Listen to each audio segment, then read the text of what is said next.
और आज एक और बड़ी खबर आई है। यूक्रेन में रूसी सैनिकों की जगह मर्सनरीज का इस्तेमाल किया जा रहा है। रूस अब जंग के लिए प्राइवेट मिलिट्री का सहारा ले रहा है। Institute for the study of war की चौंकाने वाली रिपोर्ट में यह दावा किया गया है। रूस एयरफोर्स में भाड़े के सैनिकों को जंग लड़ने के लिए भेजा है। यकीन मानिए, यह फैक्ट्स है। रूस मर्सनरीज का सहारा ले रहा है। उसके पास सोल्जर्स की कमी है। एक American think tank institute for the study of war की चौंकाने वाली रिपोर्ट है। वॉशिंगटन बेस्ड ये थिंक टैंक है। इस बीच एक रूसी कर्नल ने पुतिन को लेकर बड़ा दावा किया है। कर्नल का कहना है कि पुतिन को इस जंग में काफी नुकसान हो चुका है और यूक्रेन अपनी ताकत बढ़ा रहा है। जैसे ही यूक्रेन को वेस्टर्न हथियार मिलेंगे, करीब 10 लाख रिजर्व फोर्सेस को ट्रेनिंग मिलेगी, तो रूस के लिए टिकना मुश्किल हो जाएगा।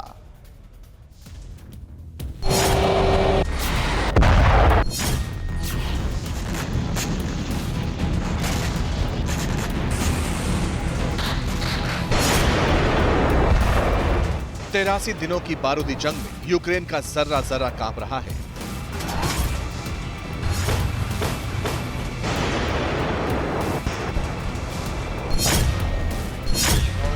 रूसी फौज ने खार्किव में फिर से तोपखाना खोल दिया है।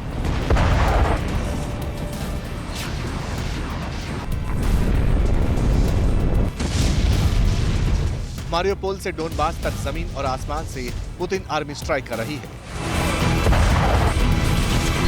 वहीं यूक्रेनी सेना भी जबरदस्त काउंटर अटैक कर रही है। करीब 28,000 रूसी सैनिकों के मारे जाने का दावा कर रही है।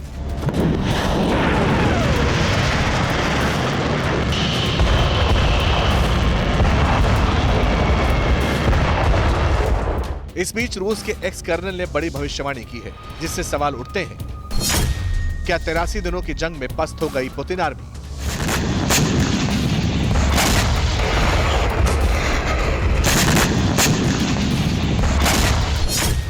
क्या रूस को ज़ेलेंस्की आर्मी यूक्रेन से बाहर खदेड़ देगी?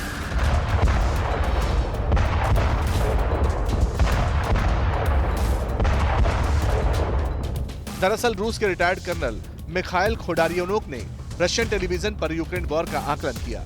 कहा, यूक्रेन में जल्द ही पश्चिमी हथियारों से लैस 10 लाख सैनिक हो सकते हैं, जो रूस के खिलाफ लड़ने मरने को तैयार होंगे। यूक्रेन जल्द ही 1 लाख से ज्यादा सैनिकों को जुटाएगा, जिन्हें पश्चिमी देशों के द्वारा ट्रेनिंग दी जाएगी, आधुनिक हथियारों से लैस भी किया जाएगा। ये सैनिक रूस के खिलाफ अपनी मातृभूमि की रक्षा के लिए लड़ने मरने तक को तैयार होंगे। मतलब एक तरफ जहां रूस के करीब 1 लाख सैनिक यूक्रेन में जंग लड़ रहे हैं, जिनमें से 1/4 के मारे जाने की भी खबर है, वहीं यूक्रेन अपनी सेना को वेस्ट की मदद से मोबिलाइज कर रहा है। अंदाजा लगाना मुश्किल है कि जब यूक्रेन के 10 लाख सैनिक पश्चिमी हथियारों से लैस होकर रशियन आर्मी के सामने खड़े होंगे, तो वॉर जोन में क्या सीन होगा।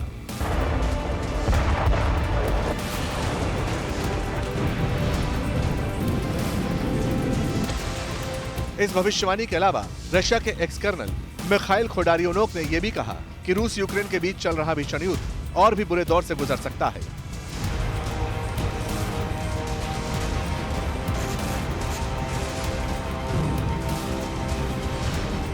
बारूदी युद्ध के बीच परमाणु हमले की भी धमकी वाली खबर फ्लोट हो रही है, जो कि वॉर रिटोरिक्स के अलावा फिलहाल कुछ और नहीं लगती। हालांकि ये सच है कि इस वक्त विश्व मंच पर रूस की स्थिति बेहतर नहीं है। रणनीतिक तौर से रूस पूरी तरह से अलग थलग है। हम इसे स्वीकार करने से कितना भी बचे।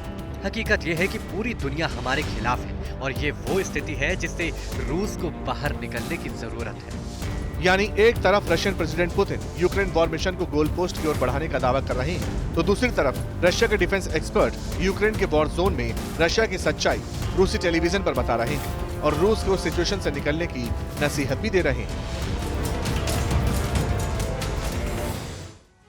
लेकिन यह जो क्लेम किया जा रहा है कि यूक्रेन के पास अगर वेस्टर्न वेपन्स आते ही वो बहुत घातक हो जाएगा, शायद थोड़ा एग्जैजरेशन है। क्योंकि कल ही अमेरिका की डिफेंस मिनिस्ट्री ने कंफर्म किया है कि यूक्रेन उनके 74 हॉटजेट्स का इस्तेमाल शुरू कर चुका है, लेकिन उसका असर बहुत कम देखने को मिल रहा है ग्राउंड पर अगर आप देखें तो। अड़ी सोमवार से शुक्रवार शाम 6 बजे सिर्फ TV9 भारतवर्ष पर।